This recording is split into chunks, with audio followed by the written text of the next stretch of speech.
صديقي العزيز، لو انت من مستخدمي برنامج انستا باي، وانت عارف طبعا ان انت علشان تبعت فلوس لاي حد محتاج ان انت بتدخل رقم التليفون او رقم الشخص على انستا باي.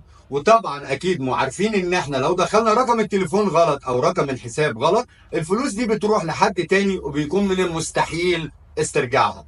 عشان كده انستا باي قام بتحديث البرنامج بتاعه. فانت لو تليفونك ايفون او اندرويد، روح على جوجل بلاي او الاب ستور واعمل تحديث لبرنامج انستا باي عندك على الموبايل.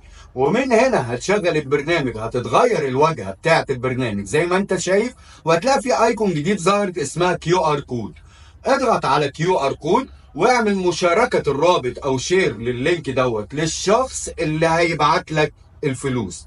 وده علشان ايه؟ علشان الشخص ده اول ما يوصل له اللينك ده ويضغط عليه، هيفتح معاه برنامج انستا باي متسجل فيه اسمك ورقم حسابك ورقم تليفونك. مش مطلوب منه غير ان هو يدخل المبلغ فقط ويدخل الرقم السري، وكده فلوسك توصل لك بامان.